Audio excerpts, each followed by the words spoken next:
में उठने वाली प्रत्येक भावना को सुनता है।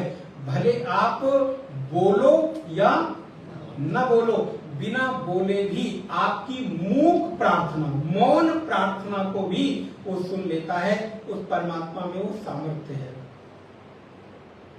इसलिए लक्ष्मण जी कहते हैं कि मेरी योग्यता के अनुसार मुझे बताइएगा भैया राम जी, तो आप भी भगवान के सामने जाएं तो अपनी योग्यता के अनुसार प्रार्थना करें। प्रभु मैं जैसा हूं, जिस लायक हूं, जो मेरे लिए अच्छा हो, उचित हो, हितकारी हो, आप वही मुझे देना। मैं मांगू चाहे जो। हो सकता है आप जाओ, आप जहर मांग के आ जाओ, आप विष मांग के आ जाओ।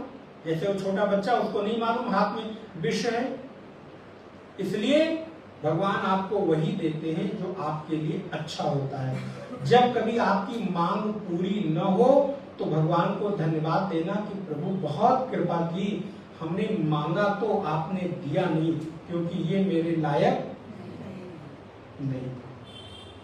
लेकिन हम तो शिकायत करते हैं, हमको कंप्लेन की बहुत आदत है ना, हर चीज में कंप्लेन करते हैं। इसलिए परमात्मा के सामने जाकर धन्यवाद दें। लक्ष्मण जी कहते हैं मुझे समझा कर बताइए ज्ञान, भक्ति, वैराग्य, माया क्या है। तो भगवान कहते हैं लक्ष्मण जी मैं तुमको बताऊंगा, लेकिन ज्ञान पूछा उन्होंने पहले, किंतु ज्ञान के बारे में नहीं बताया। वैराग्य पूछा, वैराग्य के बारे में नहीं बताया। और भक्ति पूछी, भक्ति के बारे में उन्होंने नहीं बताया। ईश्वर जीव का भेद पूछा, वो भी भगवान जी ने नहीं बताया। भगवान बताना कहां से प्रारंभ करते हैं? बोले माया से। इसका तात्पर्य है कि सबसे पहले हमको माया जाननी चाहिए। माया का तात्पर्य है मन का भ्रम। माया कोई वस्तु नहीं है। माया अर्थात आपके मन में, आपके भीतर चल रही जो मान्यताएं हैं, नोशन, उसको माया कहते हैं। भगवान कहते हैं पहले तुम अपने बारे में तो जानो कि तुम कौन हो। तुमने आज अपने आप को क्या मान रखा है। इसलिए भगवान ने एक बात और कह दी, ध्यान रखना लक्ष्मण, तुमने तो ये कहा है कि मेरी योग्यता के अनुसार बताओ, लेकिन ये मुझे मालूम है कि तुम योग्य शिष्य हो, इसलिए तुम्हें संक्षेप में भी बताऊंगा तो भी समझ जाओगे। इसलिए भगवान श्री राम कहते हैं, पंक्ति देखिएगा आप अपने उसमें, थोड़े ही मैं सब कहूं बुझाई, सुनो तात मति मन चित लाई। थोड़े माने होता है थोड़ा, संक्षेप, विस्तार से नहीं। सब कहो बुझाई, जो भी कुछ आपने पूछा है, बुझाई माने समझा कर। और ये है भोजपुरी भाषा। भोजपुरी जानते हैं, बिहार में जो भोजपुरी बोली जाती है, वो क्या कहते हैं? बुझाए गई। बुझाए गई का तात्पर्य है समझ गए कि नहीं, बुझाया कि नहीं बुझाया, मतलब समझे कि नहीं समझे। तो रामचरितमानस में आपको और बता दूं, लगभग 50 से ऊपर भाषाओं का प्रयोग किया गया। और रामचरितमानस में लगभग 216 ग्रंथों का वो मिलता है। 216 ग्रंथों के रेफरेंस मिलते हैं अलग अलग, जैसे उपनिषद के, गीता के, वाल्मीकि रामायण के, पुराणों के, ऐसे छोटे छोटे ग्रंथों के। तो ये लगभग 200 से ऊपर, 216 के आसपास ग्रंथों का इसमें सार हमको मिलता है। तो नारायण, और ये भोजपुरी भाषा की भगवान श्री राम कहते हैं थोड़े संक्षेप में मैं तुम्हें सब कुछ बुझाकर कहूंगा, खाली बताऊंगा नहीं, समझाऊंगा। इसको हमारे पूज्य स्वामी जी कहते थे कि तुम्हें प्यास लगी है तो घोल घोल कर पिलाऊंगा।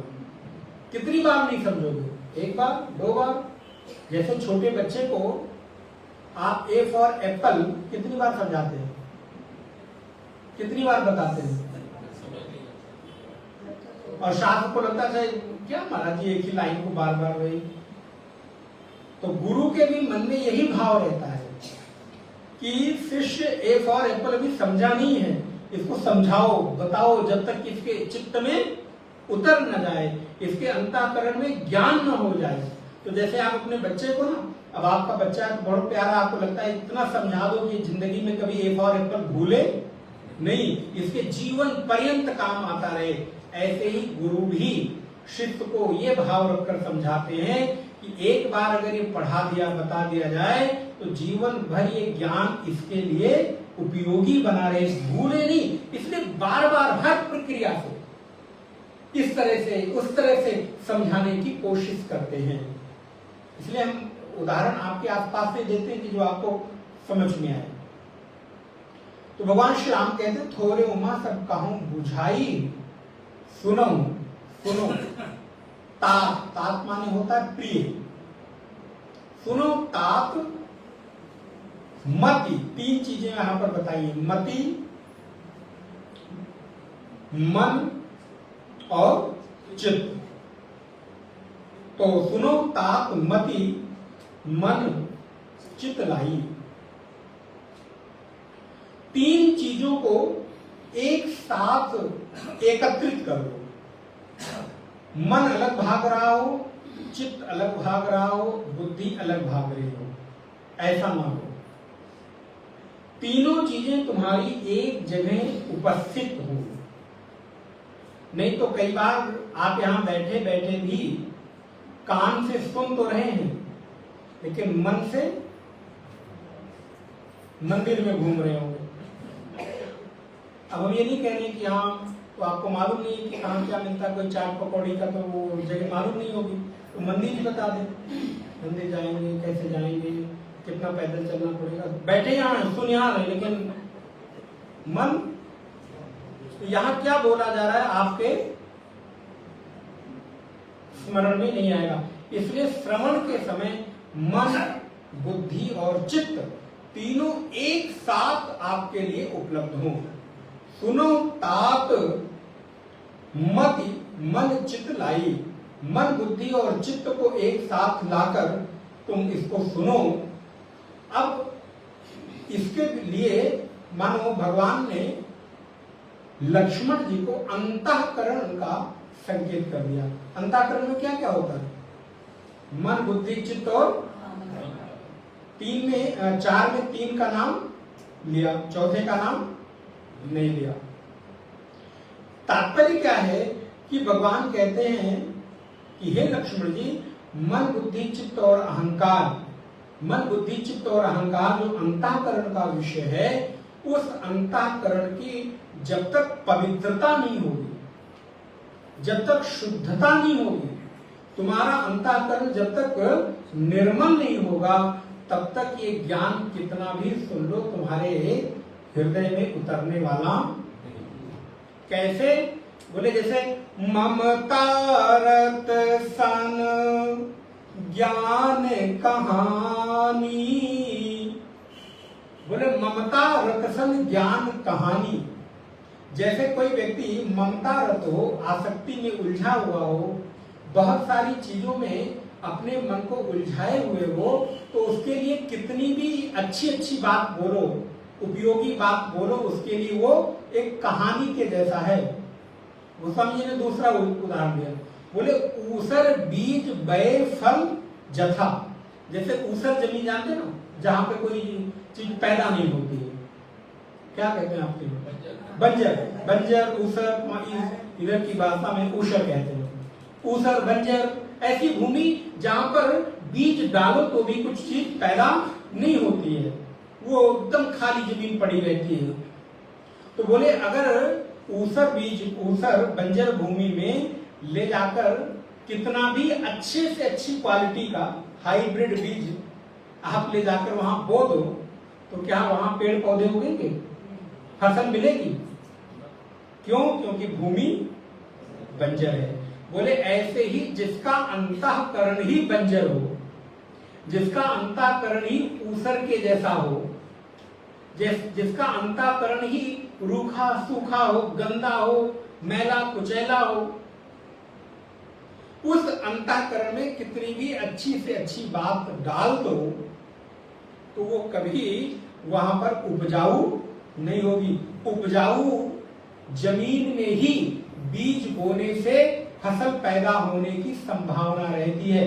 बंजर बीज में कितना भी अच्छा बीज बो दो, वो बीज भी नष्ट हो जाएगा, खराब हो जाएगा, नुकसान हो जाएगा और हाथ कुछ भी नहीं आएगा। इसलिए जब तक किसी भक्त का, साधक का हृदय शुद्ध नहीं होता, पवित्र नहीं होता, निर्मल नहीं होता, उसके भीतर कितना भी कुछ डालते जाओ वो तो ऊसर भूमि की तरह है, आएगा और निकल जाएगा।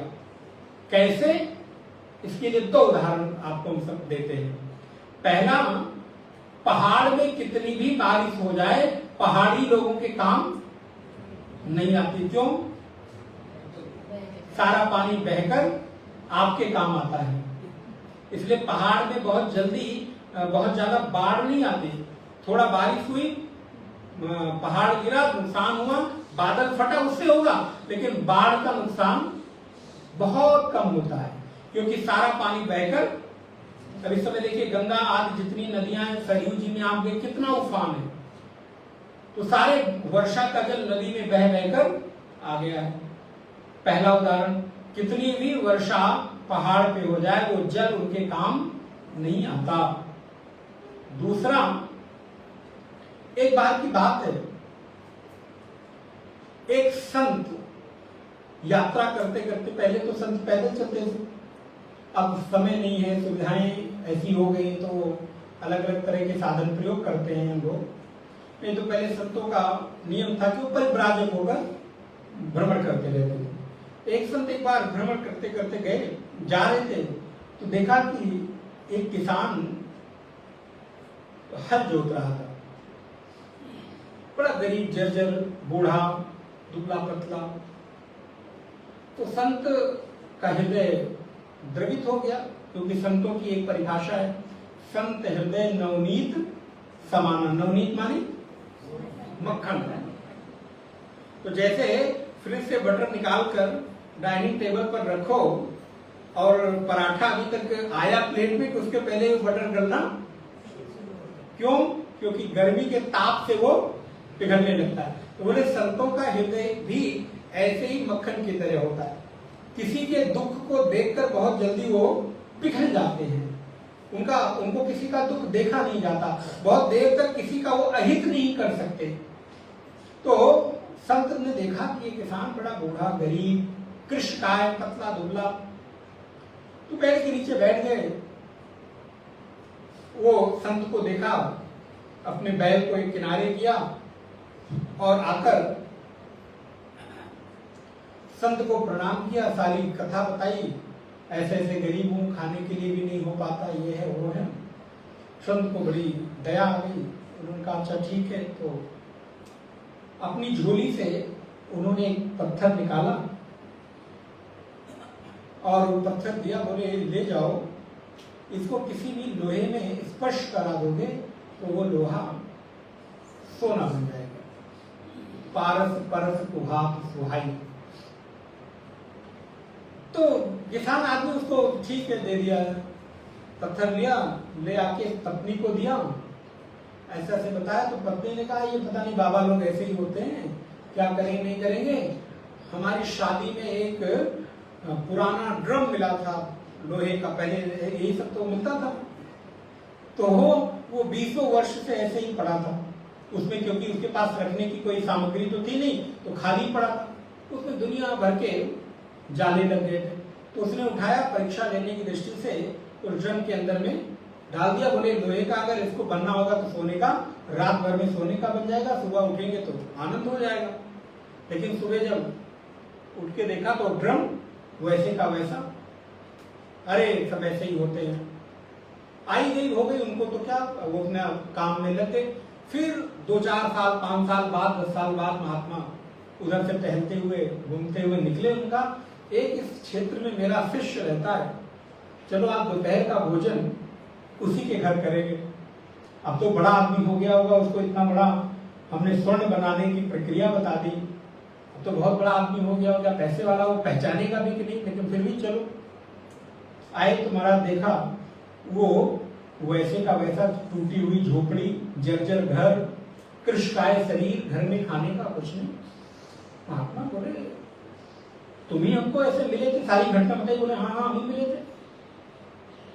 बोले मैंने तो तुमको इतना सुंदर उपाय बताया था और तुम अभी तक। बोले क्या मेरा जो पत्थर दिया तुमने वो तो कुछ काम नहीं हो, ड्रम में ऐसे अभी भी पड़ा होगा, हमने उसको निकाला ही नहीं, वो ड्रम अभी भी ऐसे ही पड़ा हुआ है, कोई काम नहीं आता, हमारे पास अनाज रखने की तो जगह नहीं, खाली पड़ा होता है।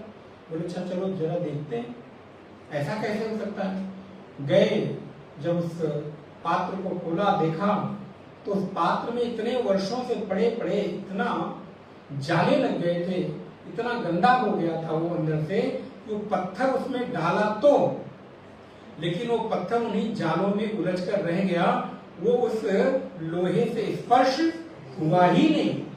तो जब तक वो लोहे से स्पर्श होता नहीं तब तक वो स्वर्ण बनता नहीं।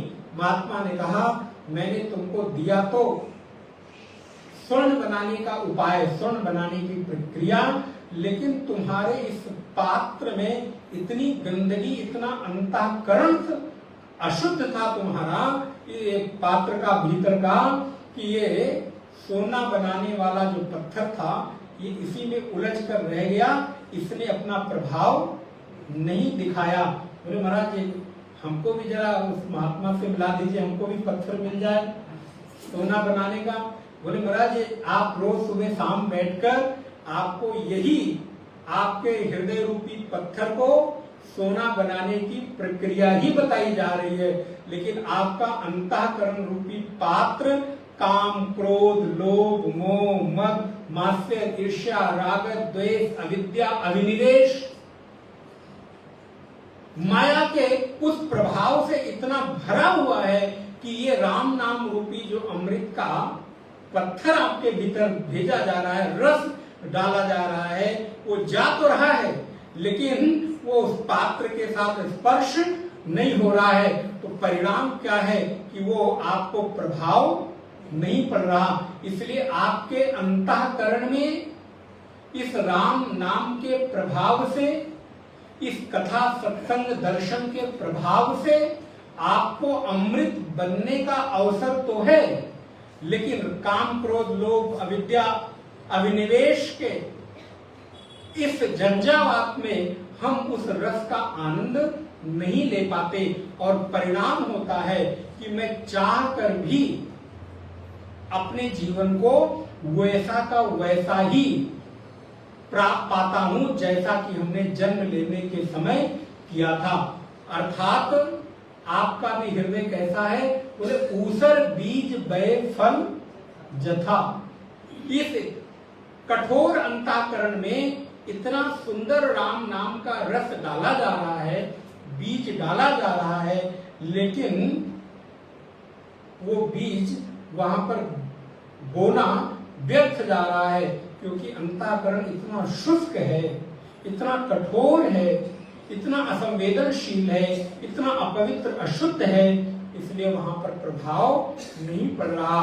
भगवान श्री राम कहते हैं लक्ष्मण थोरे उमा सब कहूं बुझाई सुनो तात। हे मेरे तात, मन बुद्धि चित्त को लाकर सुनो, क्योंकि जब तक तुम्हारा अंतःकरण पवित्र नहीं होगा, एकाग्र नहीं होगा, तब तक ये ज्ञान की बातें तुम सुन तो लोगे लेकिन कोई प्रभाव नहीं पड़ेगा। इसलिए पहले तुम्हें ज्ञान, वैराग्य, भक्ति ये जानने की जरूरत नहीं है, पहले जानने की जरूरत है कि माया क्या है। अर्थात पहले कारण जान लो, किस कारण से तुम्हारे भीतर ये ज्ञान का प्रभाव नहीं हो रहा है। अगर कारण जान लोगे तो उसके बाद तो उसका निवारण हो ही जाएगा। यदि हमको कोई रोग हो जाए तो रोग होने के बाद यदि रोग का कारण पता चल जाए सबसे पहले आप क्या करते हो, दवाई खाना थोड़ा शुरू करते हो। डॉक्टर के यहाँ गए, वैद्य के यहाँ गए, तो वो सब वैद्य नहीं रहे जो नाड़ी पकड़ के सब कुछ बता देते थे, क्या खाया यहाँ तक बता देते थे, नींद आई कि नहीं आई ये तक वैद्य बताते थे। अब वही कार्य आप पैथोलॉजी में कराते हो, कितने घंटे की नींद आई, वो घड़ी पहन कर हम सोते हैं तो पता चला 4 घंटे की गहरी नींद आई, 2 घंटे की लाइट स्लीप हुई, और कितनी बार उठे, कितनी बार करवट बदले, बताता है ना।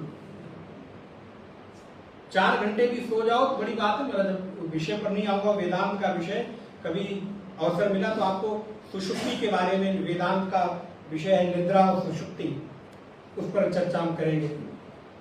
आप कहते हैं ना, सारे डॉक्टर सब क्या कहते हैं, 8 घंटे की नींद लो। अच्छा बताओ, 8 घंटे की साउंड स्लीप, डीप स्लीप जिसे कहते हैं, कोई बिरला अगर यहाँ हो तो मैं नहीं कह सकता हूं 8 घंटे की लगातार डीप स्लीप किसी को उपलब्ध हो रही है क्या? आप 2 घंटे, 4 घंटे, मैक्सिमम 5 घंटे तक अगर सो जाओ तो ये आपके लिए बहुत बड़ा वरदान है। 8 घंटे सोने से सारे स्वास्थ्य अनुकूल हो जाते। जब सोने को देखो, बिस्तर पे पड़े रहने का नाम सोना, करवट बदलते रहने का नाम सोना नहीं है। खैर, वो वेदांत का विषय में उधर नहीं जाऊंगा, नहीं तो विषय विस्तृत हो जाएगा। क्योंकि सुषुप्ति से अधिक इस संसार में आपके पास ज्ञान को धारण करने के लिए और कोई दूसरा उदाहरण नहीं है। जरूर कभी हम लोग सुनेंगे, चर्चा करेंगे। तो मैं आपको निवेदन कर रहा था, सुनो ताप मन चित्त, मति को, मन को, चित्त को साथ लाकर सुनो, एकाग्र करके सुनो। 3 चीजें हैं और आपके भीतर 3 प्रकार की शक्ति है। आपके पास मति है, आपके पास मन है और आपके पास चित्त है। तो चित्त माने धारणा शक्ति, ध्यान दीजिएगा। चित्त माने धारणा शक्ति, मन में होती है भावना शक्ति। चित्त में धारणा शक्ति, मन में भावना शक्ति और बुद्धि में होती है ग्रहण शक्ति। मन, बुद्धि और चित्त, मति, मन और चित्त, 3 शब्द का प्रयोग किया तो मन, बुद्धि और चित्त, इसको ऐसे समझिए। तो जो चित्त है, उस चित्त में धारण शक्ति होती है, किसी चीज को रोक कर रखने की क्षमता, या यूं समझिए स्टोरेज। आज आपके चित्त में जितने भी संस्कार हैं पहले के, वो कहीं ना कहीं स्टोर है ना। जैसे मान लीजिए, आज के पहले हम लोग जब नहीं मिले थे तो हमें आप लोगों के किसी के चेहरे को देखने का संस्कार, इसलिए पहली बार जब हम मिले तो हम किसी को पहचान, दीपक जी कौन है, मुझे परिचय पूछना पड़ा, राजा राम जी कौन है, परिचय पूछना पड़ा, या अमुक जितने भी यहाँ पे लोग हैं, आपका नाम क्या, आपका नाम क्या। अच्छा, एक बार जब हमारा आपका परिचय हो गया, हमने आपके चेहरे को देख लिया, अब वो क्या हुआ, हमारे चित्त में आपके चेहरे का संस्कार जाकर स्टोरेज हो गया, बैठ गया। अब इस स्टोरेज को आप चाह कर भी डिलीट या डिलीट फॉर एवरीवन का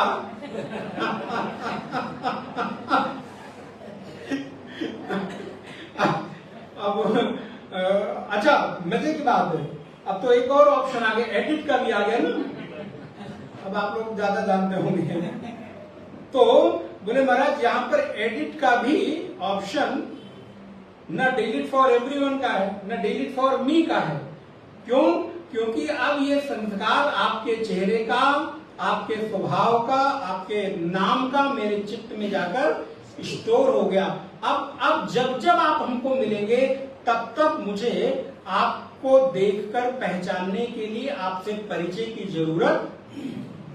शुरू में जब तक स्टोरेज में जाकर वो बिल्कुल बैठा नहीं, प्रगाढ़ नहीं हुआ तब तक हो सकता है 1-2 बार नाम पूछना पड़े, लेकिन अगर आपका नाम हमारे चित्त में जाकर मैसेज सीन हो गया, तब तक तो ऑप्शन है ना, जब तक सीन ना हो तो आपने क्या भेजा, डिलीट करके आप उसको एडिट करके चेंज कर सकते हो। लेकिन अगर ब्लू टिक हो गया 2 बार तो आप चाहकर डिलीट भी कर दो, लेकिन पता तो चल ही गया कि क्या मैसेज था, एडिट भी कर दो। लेकिन एक बार अगर सीन हो गया तो फिर आपने क्या लिखा था हमने जान लिया। वैसे ही तब तक जब तक कि आपके चेहरे का, आपके नाम का संस्कार चित्त में स्टोरेज नहीं हुआ, तब तक भले 1-2 बार मैं परिचय पूछूं, नहीं तो अब देखते ही आपको देखा, आपका नाम याद आ गया, आपका काम याद आ गया, आपका स्वभाव मुझे स्मरण हो गया, जैसा आपने हमारे साथ व्यवहार किया है। ये सबके साथ, सबके लिए, एक दूसरे के लिए है, बार बार पूछने की जरूरत नहीं पड़ती। अच्छा बताओ, अगर मैं हर बार जैसे क्लास में 3 बार आ रहा हूं और तीनों बार आपका नाम पूछो तो आप हमें क्या कहेंगे? फिर तो कुछ और ही संज्ञा हो जाएगी। मैं अपने लिए क्यों कहूं, आप लोगों के लिए कह सकता हूं। नहीं, आप लोग ऐसे नहीं, आप लोग तो और भी अधिक बुद्धिमान हैं। तो बार बार अगर नाम पूछने की जरूरत पड़े तो आप हमें क्या कहेंगे? अरे बुद्धि, इसका मतलब कि यहाँ पे कोई तो वायरस,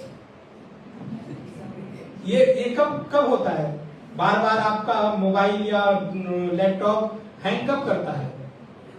जब उसमें वायरस घुस जाता है, तब वो हैंग करने लगता है, बार बार उसको फोटो ऊपर नीचे पर स्क्रॉल ही नहीं होता। एक फोटो भेजने के लिए हमारा 3-3 बार उसको भेजना पड़ता है। इट मीन्स कि उसमें कोई ना कोई वायरस, अर्थात वो शुद्ध नहीं है, वो अभी अपने प्रॉपर तरीके में नहीं है, उसमें कुछ तो कमी है। ठीक इसी प्रकार यदि आपके अंतःकरण में भी बार बार चित्त वृत्तियों में उलझन, चित्त वृत्तियों में विभिन्न प्रकार की भावनाओं से प्रभावित हो रहे हैं, इसका मतलब आपके अंतःकरण में कोई तो विपरीत विचार घुस गया है। किसी के द्वारा आप प्रभावित हो गए हैं, किसी परिस्थिति ने आपके चित्त को अस्थिर कर दिया है, किसी के व्यवहार ने आपके मन को उद्वेलित कर दिया है, किसी के विचार से आप इतने प्रभावित हो गए हैं कि आपके अंतःकरण में एक वायरस आ गया है। तो जब जब आप उस व्यक्ति को देखते हैं, देखते ही क्या होता है, अगर किसी के ने आपके साथ गलत व्यवहार कर दिया है, दोनों चीजें, किसी ने अच्छा व्यवहार किया है उसको देखिए और किसी ने गलत व्यवहार किया उसको देखिए, जब जब देखते हैं तब तक क्या होता है? मन परेशान होता है कि नहीं? वो सारी चीजें याद आ जाती। क्यों? क्योंकि चित्त में उसका संस्कार बैठ गया है, गहरा हो गया है। अब आप उसको चाहकर भी डिलीट नहीं कर सकते। थोड़ा धीरे धीरे समय के साथ धुंधला तो हो जाता है, समय के साथ धुंधला तो हो जाता है, लेकिन भूलना बहुत आसान नहीं होता। इसलिए संसार के साथ जब हम संबंध बनाते हैं तो बहुत सावधानी के साथ बनाओ, क्योंकि एक बार अगर संबंध किसी के साथ बना, व्यवहार हुआ, तो न चाहते हुए भी उसके व्यवहार का प्रभाव आपके चित्त पर पड़ता ही रहेगा। समय समय पर किसी परिस्थिति के कारण, कोई अपना है तो किसी फेस्टिवल पे, किसी ओकेजन पे कोई मिल गया उससे रिलेटेड, तब आपको याद आएगी। तो इसलिए चित्त का तात्पर्य धारण शक्ति, आपके भीतर वो क्षमता है कि आप चित्त में उसको धारण कर सकते हैं। और दूसरा है मन। मन का तात्पर्य भावना शक्ति, इस पर सुबह खूब विस्तृत चर्चा हुई। भावना अर्थात इमोशंस। आप बिना इमोशंस के जीवन नहीं जी सकते, बिना भावनाओं के जीवन नहीं जी सकते। इसलिए इस जीवन में आने के बाद, इस संसार में कोई व्यक्ति ऐसा नहीं है जो ये कह सके कि उसको प्रेम नहीं चाहिए। कोई यहां ये कह सकता है कि उसको प्रेम नहीं चाहिए? कोई ये कह सकता है उसको आदर नहीं चाहिए, रेस्पेक्ट नहीं चाहिए? कोई व्यक्ति ये कह सकता है कि उसको मान सम्मान नहीं चाहिए? कोई ये कह सकता है कि मैं अपने आप में कुछ हूं, इस बात को भूल जाऊं? अर्थात सामान्य से सामान्य व्यक्ति भी अपने आप को मैं हूं ये मानता है। एक मूर्ख व्यक्ति को भी लगता है कि वो बहुत बड़ा बुद्धिमान है। एक व्यक्ति कभी भी प्रेम, आदर, उदारता, अच्छा यहां बताइए कोई व्यक्ति ऐसा हो जो कहे कि उसको सत्य पसंद नहीं है? झूठा से झूठा व्यक्ति भी यही कहता है कि मुझे झूठ से, किसी यहां नौकरी करने जाइए, भले उसका पूरा बिजनेस झूठ पर टिका हो, लेकिन उसको एम्प्लॉय कैसे चाहिए? ईमानदार। क्यों? क्योंकि प्रत्येक व्यक्ति की नैसर्गिक, प्राकृतिक ये स्वभाव है, इसको चाहकर भी आप दूर नहीं कर सकते। आप चाहकर भी ये नहीं दूर कर सकते कि आप बिना प्रेम के रह सके इस संसार में। बताइए, बिना आदर के रह सके, बिना मान सम्मान के रह सके, बिना यश कीर्ति के रह सके। आप कहीं जाएं और आपका कोई आदर ना हो, क्या आप वहां जाना पसंद करेंगे? अरे होगा अपने लिए होगा, बड़ा होगा अपने लिए होगा, उसको वो मुझे खाने को, सामान्य भाषा में उनको खाने को थोड़ा देता है। इसलिए गोस्वामी जी ने बड़ी सुंदर एक पंक्ति लिखी, प्रीतम छवि नयनन बसी, नहीं दूसरी पंक्ति, आवत ही हर्षे नहीं नयनन नहीं स्नेह, तुलसी वहां न जाइए चाहे कंचन बरसत गे। बोले आवत ही हर्षे नहीं और नैनन नहीं स्नेह, किसी के आने के बाद आपके हृदय में हर्ष ना हो, प्रसन्नता ना हो, आइए आइए ये भाव आपके भीतर जागृत ना हो, और नैनन नहीं स्नेह। स्नेह वाणी से नहीं होता, ध्यान रखिएगा। स्नेह का जो पैमाना है वो आंखें बताती है। स्नेह का जो पैमाना है वो आपका देखने का व्यवहार बताता है कि आप किसी को किस दृष्टि से, आपने कभी ध्यान दिया कि नहीं? कई बार कोई व्यक्ति वाणी से आपको कुछ नहीं बोलता, लेकिन आंखों से आपको बहुत इशारे कर देता है, बहुत संकेत कर देता है।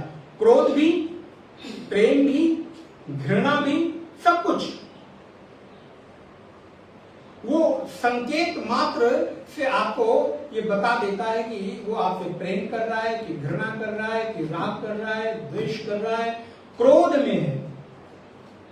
क्रोध करने के लिए हर बार व्यवहार में टीवी उठा के पटकने की जरूरत नहीं होती।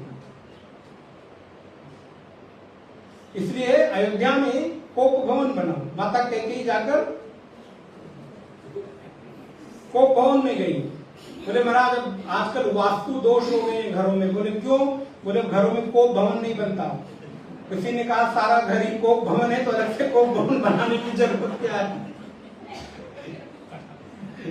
बोले ड्राइंग रूम भी कोप भवन है, बेडरूम भी कोप भवन है, किचन तो सबसे बड़ा। कितनी रोटी खाओगे? 2। इतनी गर्मी में 2 रोटी, 1 रोटी से काम नहीं कर सकता। बनाना पड़े तो पता चले एक सब्जी दाल में नहीं काम कर सकता, 3 सब्जी बना के, अभी दोपहर को बना के रख दे रही हूँ, रात को ही गर्म कर दूंगी। तो क्या बोले पूरा घर ही को कोने तरफ से कोन की क्या जरूरत है? खैर, आंखों से पता चला कि आप क्रोध में है कि घृणा में, प्रेम में है। इसलिए जब व्यक्ति के चित्त में वो भाव आता है, भावनाओं का वेग होता है, भावनाएं जब प्रचारित होती हैं तो गोस्वामी जी कहते आवत ही हर से नहीं, नयनन नहीं स्नेह, तुलसी वहां न जाइए, चाहे कंचन बरसत गे, चाहे उस घर में उस स्थान पर कंचन ही क्यों ना बरसता हो, फिर भी ऐसी जगह पर नहीं जाना चाहिए। और बोले इसका उदाहरण माता सती का देखिए।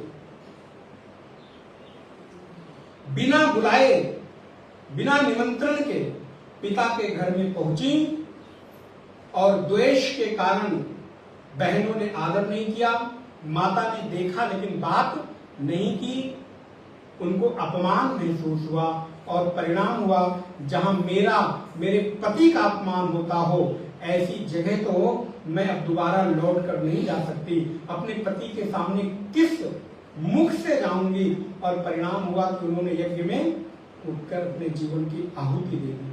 इसलिए ये भावनाएं जीवन में बहुत महत्वपूर्ण होती हैं। मैं आपको निवेदन करूं, कोशिश करें कभी किसी की भावना पर चोट न पहुंचने पाए, क्योंकि संसार की सबसे कोमल से कोमल अगर कोई चीज है तो उसका नाम है इमोशंस। घर का कांच का ग्लास टूट जाएगा ना, बहुत कोमल है, दोबारा आ जाएगा। महंगे से महंगा बाहर से भी आपने मंगाया होगा, दूसरे देशों से भी मंगाया होगा, तो भी दोबारा आ जाएगा। और नहीं आएगा तो भी चलेगा ना, नहीं था तो काम चलता था ना। लेकिन अगर एक बार आपने किसी की भावना को चोट पहुंचाई, किसी की भावना को चोटिल किया, वो टूट गई ना, तो वो दोबारा से जुड़ती नहीं। रही मन धागा प्रेम का, मत तोड़ो चटकाए, जोरे ते फिर ना जुरे, जुरे गांठ पर जाए।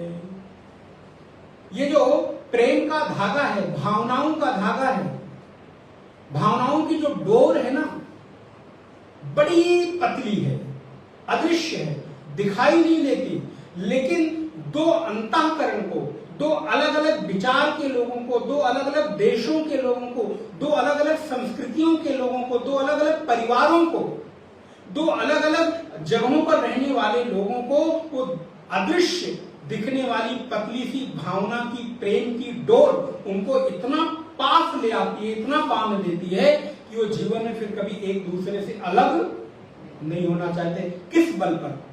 धन के बल पर। अच्छा, विवाह अगर धन के बल पे होता तो विवाह तो बहुत हो जाते, फिर तो धनपति के यहाँ विवाह होता। पद के बल पर, शक्ति के बल पर, बल के बल पर, स्टेटस के बल पर? बोले नहीं, दो संबंध भावनाओं के बल पर होते हैं। भावनाओं की सामर्थ्य इतनी है कि दो विपरीत दिशा के लोगों को भी बांध देता है। भगवान कहते हैं, मैं इस संसार में कोई संबंध नहीं मानता, मेरा इस संसार के लोगों से एक ही संबंध है। और संबंध क्या है? बोले मानव एक भगति कर नाता। अगर भगवान से भक्त का कोई संबंध है ना, तो आपके थोड़े चढ़ावे से नहीं, आपके थोड़े पैसे से नहीं, आपके पद प्रतिष्ठा से नहीं, आपके रूप स्वरूप से नहीं, आप देखने में बहुत सुंदर हैं इसलिए नहीं, आप अपने शहर के सेठ हैं इसलिए नहीं। बोले भगवान कहते हैं सबसे मेरा कोई लेना देना नहीं, हमारा और तुम्हारा संबंध एक ही है, और उस संबंध का नाम है मानव एक भगति कर नाता।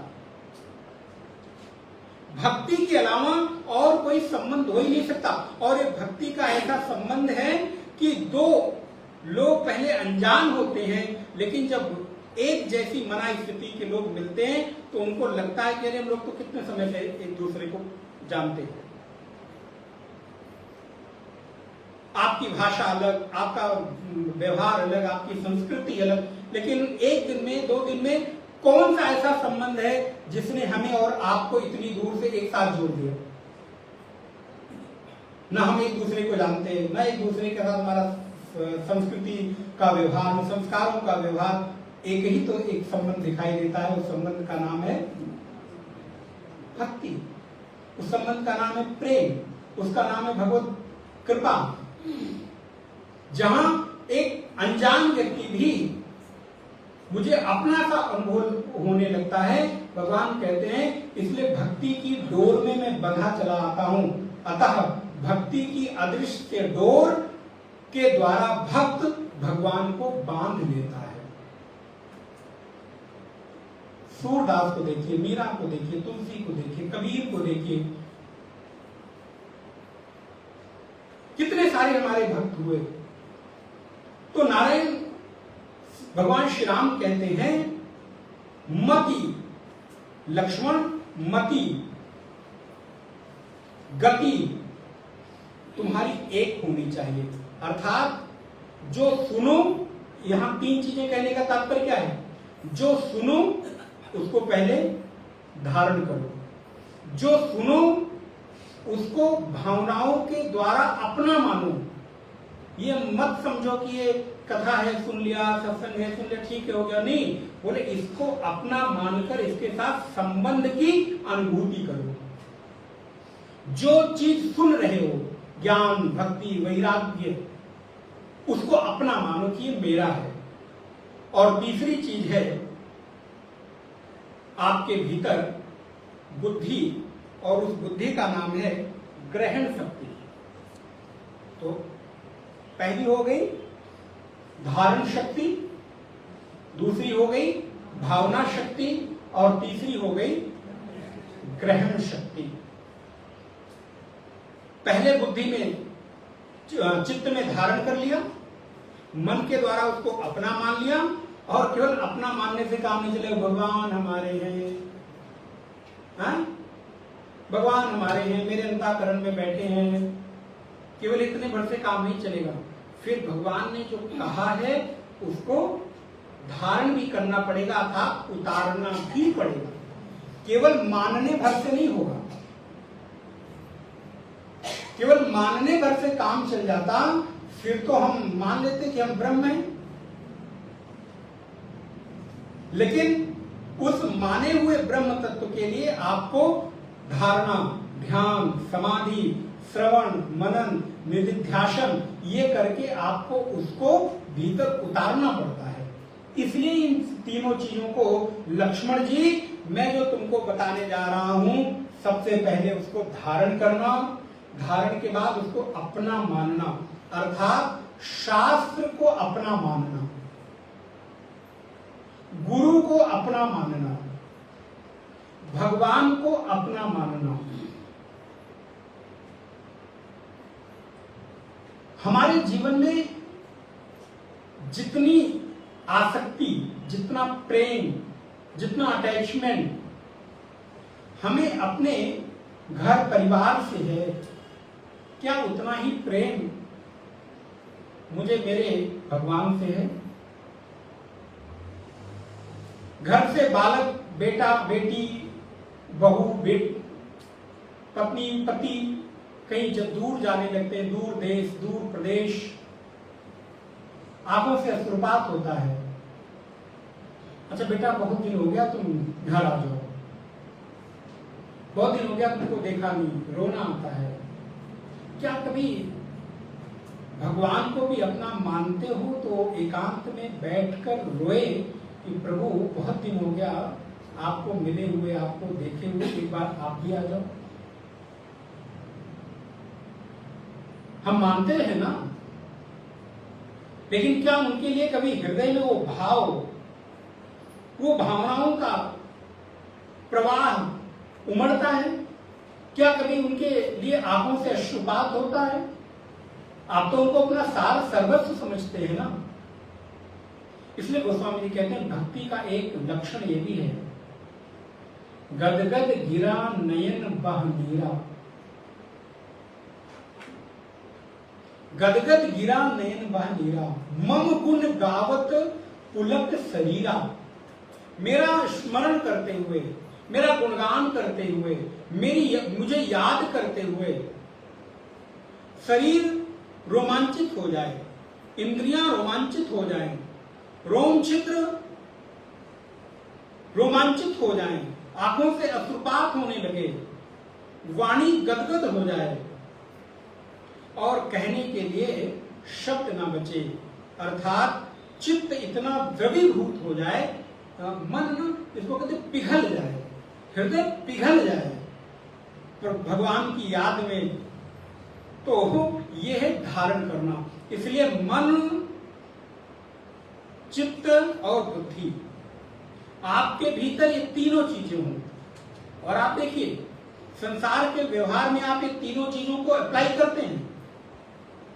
जब कोई कुछ बात कहता है तो क्या करते हैं, पहले धारण करते हैं, फिर उसके साथ अटैचमेंट हो जाती है, उसको अपना मान लेते हैं, और फिर वो जैसा कहता है वैसा करते हैं।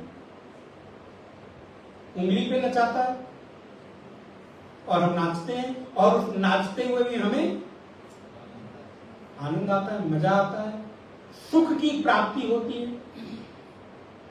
इसलिए सुनो तात, सुनो, मैं तुम्हें बता रहा हूं। इसलिए भी ये जरूरी है, क्योंकि अगर ज्ञान को सुन लिया, धारण नहीं किया, अपना नहीं माना और उतारा नहीं, तो जब कभी जरूरत पड़ेगी तो वो आपके काम। अच्छा, तो आप आज तक आपने कितने सत्संग सुने होंगे, कितने प्रवचन सुने होंगे, कितने ज्ञान की बातें पढ़ी होंगी। रोज सुबह आपको व्हाट्सएप की गंगा में गोता लगाने को मिलता है। महाराज सब एक दूसरे को भेजे जा रहे हैं, पढ़ कितने लोग हैं मालूम नहीं, आई डोंट नो। अगर कोई मैसेज आया तो सबसे पहले सोचते हैं किसको। अब आप लोगों का अनुभव है तो आप लोग कहते हैं तो मान लेता, किसको फॉरवर्ड करें। अरे बाबा एक बार तुमसे पढ़ तो लो। किसी ने लिखा कि आज मेरे घर में किसी की मृत्यु हो गई, तो बोले महाराज बहुत सुंदर, बहुत अच्छा, पढ़ा नहीं लिख कर। अरे भैया पढ़ तो लो। एक बार मैंने फेसबुक पे देखा, किसी ने अपने दादाजी की वो डाली, मृत्यु हो गई, तो उस पे कितने कमेंट थे, वेरी नाइस, वेरी नाइस। उसने डाला है कि आज मेरे दादाजी की मृत्यु हो गई, तो उस पे लोग, अच्छा पहले लोग अंगूठा दिखाओ तो बुरा मान जाते थे, अब अंगूठा न दिखाओ तो बुरा मान जाते हैं। आपने कोई फोटो डाला और उसपे अगर किसी ने, इसको हम लोग क्या पहले अंगूठा दिखाना समझ के, आप लोग भी जानते हो, ठेंगा दिखाना, अंगूठा दिखाना, बोले पहले कोई ऐसा अंगूठा दिखाता था तो बुरा लगता था, और अब बोले देखो कितना परिवर्तन हो गया। तो उसपे उसने डाला दादाजी का देहावसान हो गया, दिवंगत आत्मा को शांति, very nice, very good, very very beautiful. अब बच्ची पढ़ा नहीं उसको। अभी अरे मैं अभी कल परसों की बात है, मेरे साथ घटना घटी, अभी बता ही देता हूँ। एक हमारे कोई भक्त है दूर गोरखपुर के, मुझे बताते हैं बड़ी, तो उनकी पत्नी का देहावसान हो गया, तो मेरा फोन नहीं उठ रहा था, तो देवेश को क्या कि बात कराइए, तो मैंने बात किया। तो हमारा जो रात 10:30 बजे के आसपास, स्वामी जी प्रणाम, मैंने कहा जी हरिओम, ऐसे हैं, बोले सब आपकी कृपा से ठीक है, बस आपकी कृपा से मेरी पत्नी का देहावसान।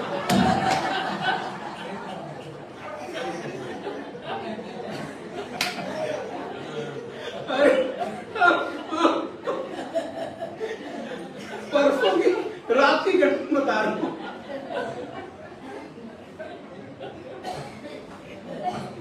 मैंने कहा अच्छा, मैंने भी बोला अच्छा अच्छा ठीक है, बहुत सुंदर, बहुत अच्छा, अब क्या करूं। अब पहली पल मुझे पता ही नहीं चला कि मैं रिप्लाई क्या करूं। कहते आपकी कृपा से।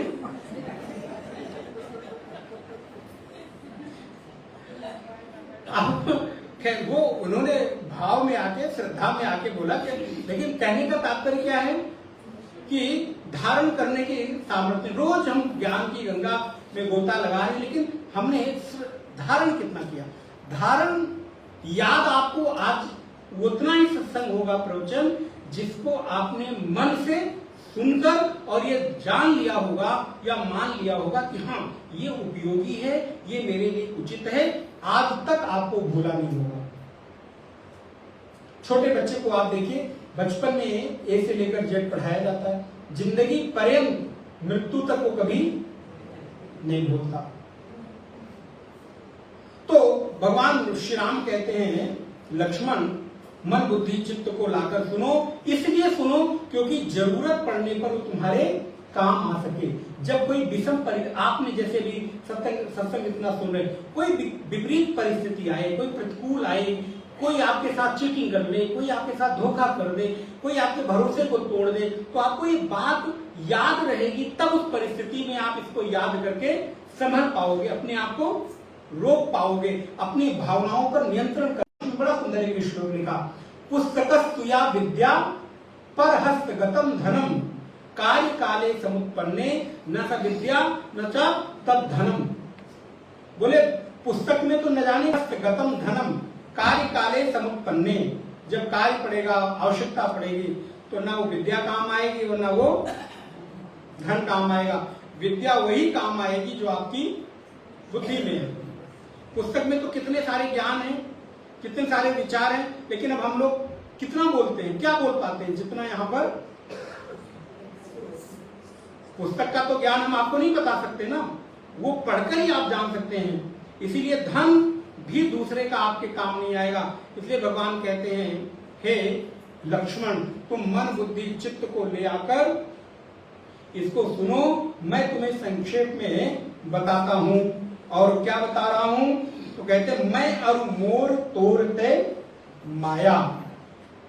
सबसे पहले उन्होंने माया के बारे में बताया कि माया क्या है। तो नारायण सबसे पहली सटीक छोटी सी परिभाषा, मैं और मेरा ही माया है। जहां तक आप मानते हो कि ये मेरा है, अच्छा मेरा है, इसकी शुरुआत कहां से होती है इसको अगली कक्षा में विस्तार करेंगे, लेकिन मेरा ये है उसकी शुरुआत कहां से होती है?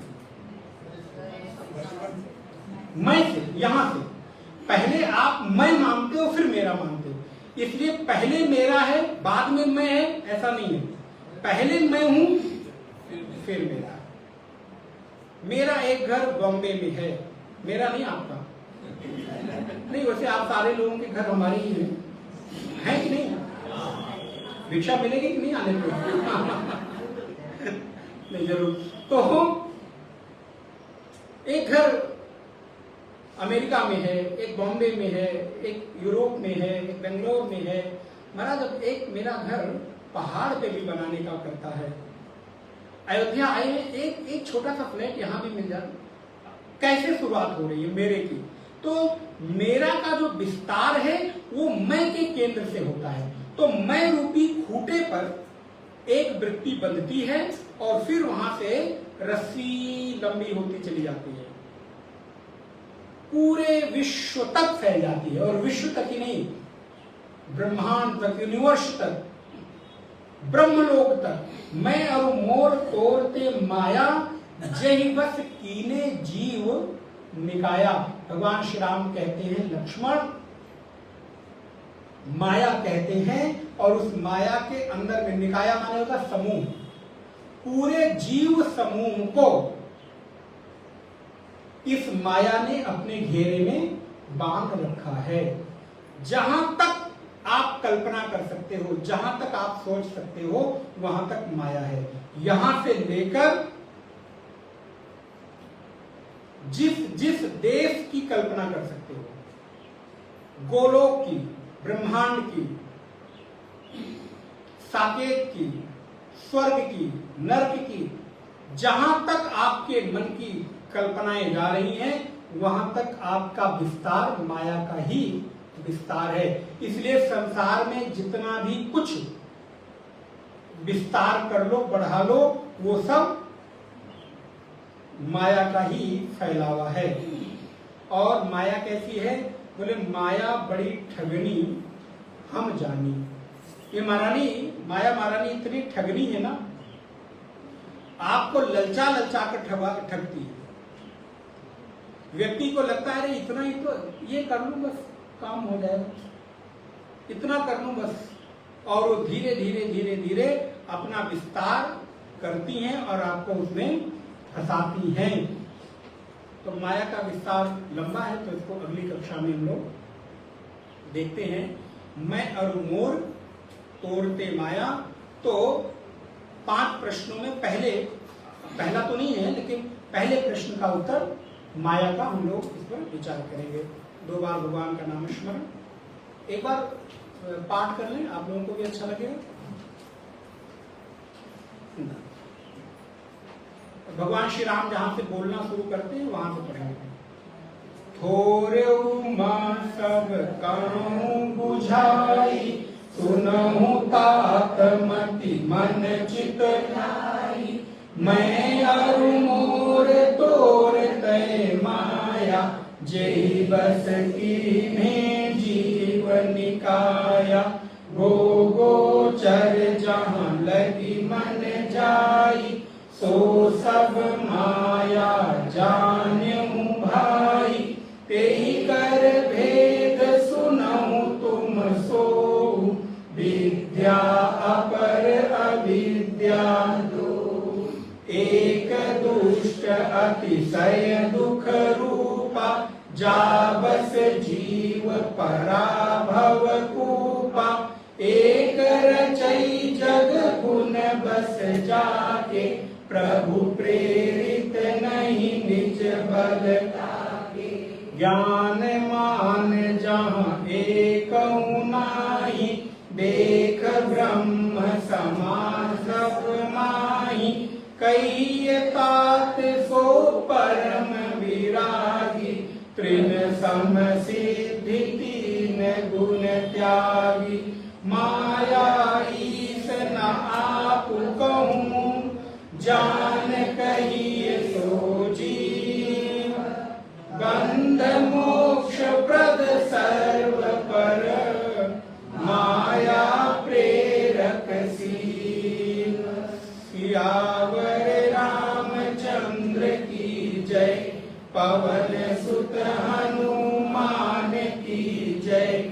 बोलो पति महादेव की जय, बोलो भाई सब संतन की जय।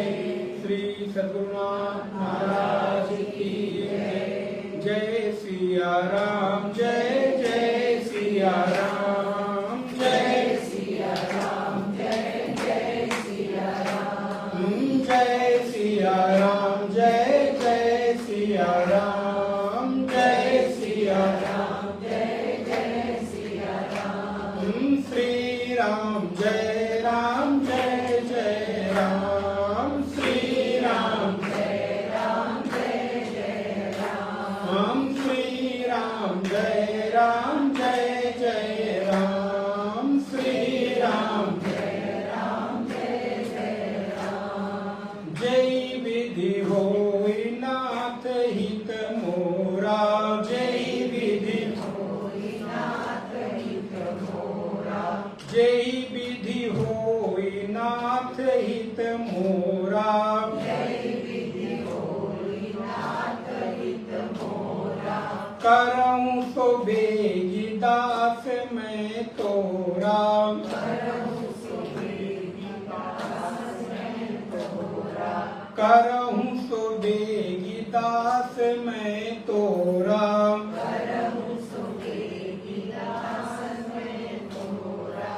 श्री राम जय राम, जय जय राम। श्री राम जय राम, जय जय राम। जय सिया राम, जय जय सिया राम। जय सिया राम, जय जय सिया राम। जय सिया राम, जय जय सिया राम। जय सिया राम, जय जय सिया राम। जय सिया राम, जय जय सिया राम। जय सिया राम, जय जय सिया राम। सियावर रामचंद्र भगवान की जय। ओम पूर्णमदः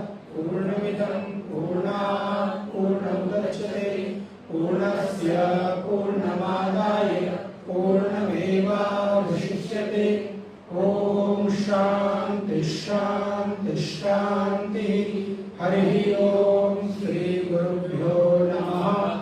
हरि ओम।